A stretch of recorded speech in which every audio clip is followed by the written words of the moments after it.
Hello बच्चों। यहाँ लिखा है wedge is placed on smooth horizontal surface which contains a circular quarter of radius 25 centimeter as shown. An insect crawls on the circular path with constant speed 0.5 meter per second. A force is applied on the wedge so that it does not move. Okay. Find the value of F in Newton if radial position of the insect makes an angle 60 degree with the horizontal. तो समझो क्या है, जब insect चल रहा होगा तो veg insect पर एक नॉर्मल लगाएगा, वेज इंसेक्ट पर एक फ्रिक्शन लगाएगा, तो जितना भी फोर्स वेज ने इंसेक्ट पे लगाया होगा वो सेम फोर्स इंसेक्ट वेज को वापस करेगा। यहां सरफेस स्मूथ दिया है सो वेज का मूवमेंट स्टार्ट हो जाएगा। उसको प्रिवेंट करने के लिए यहां पर हम लोगों ने फोर्स एफ अप्लाई किया जिसकी वैल्यू पूछी गई है। क्लियर? तो चलिए हम लोग इसी पोजीशन पे सबसे पहले इसका फ्री बॉडी डायग्राम बनाते हैं इंसेक्ट का। तो सबसे पहला एक फोर्स लग रहा है नीचे mg। यहां पर हम लोगों के पास एक नॉर्मल रिएक्शन लग रहा है जो कि सेंटर की तरफ होगा। क्लियर है? अब देखो इंसेक्ट अगर ऊपर जा रहा होगा, बराबर है, तो उसको ऊपर की तरफ में ले जाने के लिए रिस्पॉन्सिबल फ्रिक्शन ही होगा। क्लियर है? तो चलिए हम लोग उसको बाद में कंसीडर करेंगे, पहले हम लोग सबसे पहले mg के कंपोनेंट्स कर लेते हैं। तो बेटा हम लोगों को दिख रहा है क्या, ये वाला एंगल अगर 60 दिया था तो ये वाला एंगल 30 हो जाएगा। तो यहां पे mg का कंपोनेंट आ गया mg cos 30 और यहां पे एक mg का कंपोनेंट आ रहा होगा mg sin 30 और इसी mg sin 30 को बैलेंस करने के लिए फ्रिक्शन आएगा। क्यों? क्योंकि तुमको स्पीड इसकी कांस्टेंट दी गई है। अगर स्पीड कांस्टेंट दी गई है मतलब इस पे टेंजेंशियल एक्सीलरेशन जीरो होगा। क्लियर? तो चलिए मैं सबसे पहले सेंटर की तरफ वाले फोर्स के लिए बात कर लेता हूं। तो यहां से मिलता है n minus M G cos 30 की मैं वैल्यू पुट कर देता हूं is equals to M V square by R. Clear? तो यहां से सबसे पहले मैं नॉर्मल रिएक्शन की वैल्यू निकाल लेता हूं। तो n इज इक्वल्स टू हमारे पास आएगा mg। m दिया गया है क्या?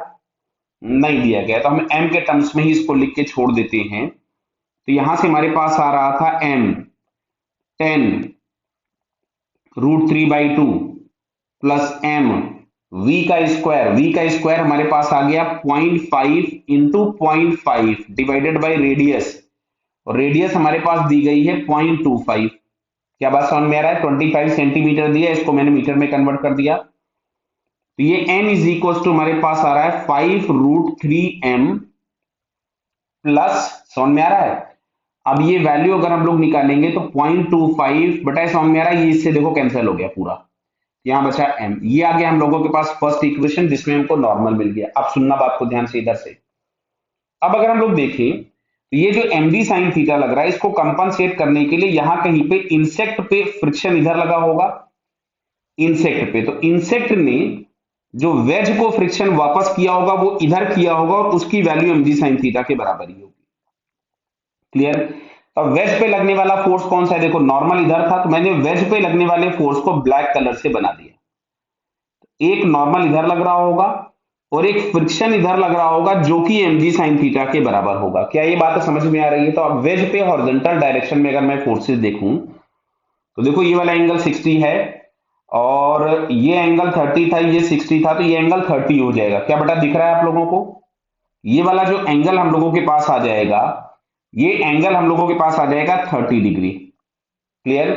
तो मैं पहले इस पे फोर्स लिख देता हूं। तो यहां पे हमारे पास आ रहा है n cos 60 जिसको मैंने n/2 लिख दिया, और इधर में आ रहा होगा फ्रिक्शन जिसमें फ्रिक्शन की वैल्यू mg sin 30 के बराबर है। mg sin 30 को मैं यहां से लिख देता हूं mg/2, इसका cos कंपोनेंट आएगा cos 30। तो mg/2 इंटू √3/2, mg के कंपोनेंट नहीं किए mg sin 30 के, समझ लीजिएगा हमने कंपोनेंट किसके किए? इस फ्रिक्शन के। तो अब जो नेट फोर्स इस पे लग रहा है वो लग रहा है हम लोगों के पास, ध्यान से देखिएगा, F इस डायरेक्शन में लगा है और वेज कहीं जा नहीं रहा है। तो वेज पे लगने वाले सारे फोर्सेस हॉरिजॉन्टल में वर्टिकल में बैलेंस होंगे।